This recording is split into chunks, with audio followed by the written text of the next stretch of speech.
Assalamu alaikum to all students of class 6 and I hope you will be fine, good and fit. Today we'll study about the unit 1 of your English textbook and I'm sure you will learn very easily and I'll try my best.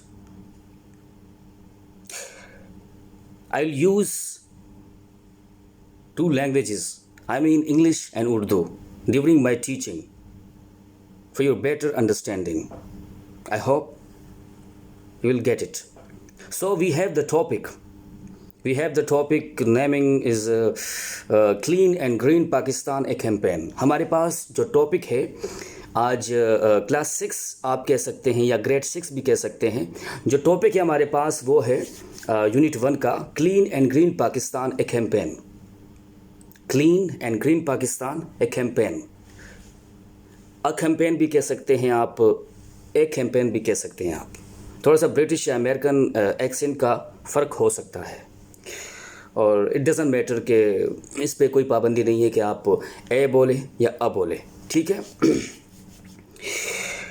जब भी हम सुनते हैं ना कि clean और green के word हमारे जहनों में पढ़ते हैं या हम सुनते हैं, तो कभी आप लोगों ने सोचा है कि उसकी इमेजिनेशन क्या बनती है क्लीन से और ग्रीन से.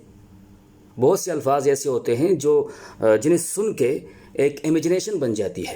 तकरीबन ऐसा ही होता है, नॉर्मली ऐसा ही होता है. जब हम कोई लफ्ज़ सुनते हैं तो उस लफ्ज़ से वाबस्ता इमेजिनेशन, एक तस्वुर उभरता है हमारे जहनों में. तो यहाँ क्लीन और ग्रीन से कौन से तस्वुरात उभर रहे हैं. जैसे क्लीन का नाम आ गया तो हम यार सोचते हैं कि यार इस्लामाबाद की सड़कें बड़ी क्लीन होती हैं. यार यूरोपियन कंट्रीज़ की हम फिर मिसाल देते हैं, एक तस्वुर आ जाता है कि यार कितना क्लीन है, फ़लाना मुल्क कितना क्लीन है, कितना साफ़ है, कितना साफ़ सुथरा है, या फ़लाना शख्स कितना साफ़ सुथरा होता है, या फ़लाने शख्स का कमरा कितना साफ़ सुथरा है, या मेरे दोस्त का घर कितना साफ़ सुथरा है. तो वो एक इमेजिनेशन बनती है. तो इसी तरह ग्रीन के हवाले से भी एक इमेजिनेशन बन जाती है. जैसे कि किसी बाग की इमेजिनेशन आ गई, या हरियाली का तस्वुर आ गया, या फिर हम जब शुमाली इलाका जात की तरफ जाते हैं वहाँ ग्रीनी देखते हैं, तो फिर जब ग्रीनी का नाम कोई हमारे सामने लेता है तो वो इमेजिनेशन बन जाती है, ठीक है. तो यहाँ जो टॉपिक है वो है clean and green Pakistan A campaign. साफ़ सुथरा और सब्ज़ पाकिस्तान एक मुहिम. कैंपेन का मतलब है मुहिम, ठीक है. तो ये टॉपिक स्टडी करने से पहले मैं चाहता हूँ कि हम प्री रीडिंग करें, कुछ क्वेश्चन आपसे पूछें. और यहाँ पे ये रूल भी है, लिखा भी गया है मेरे पास लैपटॉप पे, लिखा गया है कि प्री रीडिंग. तो प्री रीडिंग में मैं आपसे क्वेश्चन पूछूंगा और आप लोगों ने उस क्वेश्चंस का आंसर देना होगा, ठीक है. जब मैं वीडियो अपलोड करूं, वीडियो देखने के बाद आप लोगों ने उस वीडियो को के नीचे आपने फिर मुझे उसका आंसर देना होगा, जवाब देना होगा, ठीक है. तो प्री रीडिंग में हमारे पास है क्वेश्चन नंबर 1 है हमारे पास, What different plants and trees do you have around your school? एक दफ़ा फिर से सुनिए. What different plants and trees do you have around your school?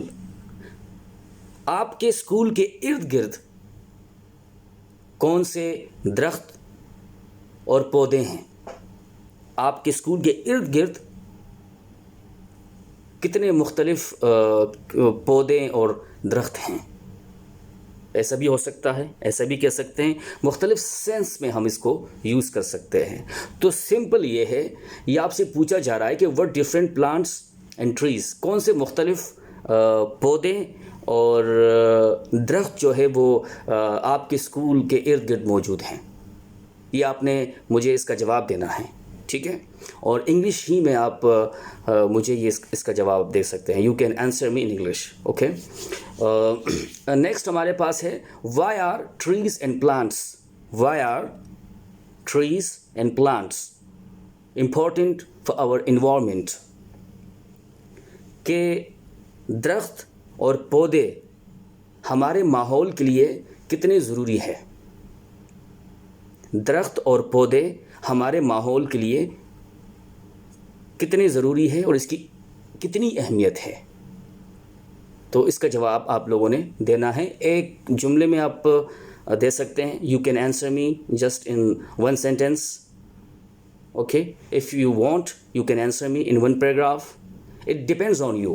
یہ آپ پہ ڈپینڈ کرتا ہے, ٹھیک ہے, کہ آپ کم سے کم ایک جملے میں آپ مجھے اس کا جواب دے سکتے ہیں, یا پھر ایک دو جملوں میں, یا ایک پیراگراف میں, ایز یو وش. یہ میں آپ پہ چھوڑ دیتا ہوں, ٹھیک ہے, لیکن آپ لوگوں نے جواب دینا ہے. یہ کویشچن ہے, what different plants and trees do you have around your school. آپ کے اسکول کے ارد گرد کون سے مختلف پودے اور درخت موجود ہیں, ٹھیک ہے. اور دوسرا ہے, why are trees and plants important for our environment, کہ ہمارے ماحول کے لیے درخت اور پودے کیوں اہم ہیں, کیوں ضروری ہے, ٹھیک ہے. یہ آج کا آپ کے لیے یہ ہو گیا, اور انشاءاللہ مزید اس کو ہم جب پڑھیں گے تو انجوائمنٹ کے ساتھ پڑھیں گے اور مزے کے ساتھ پڑھیں گے. And thank you so much.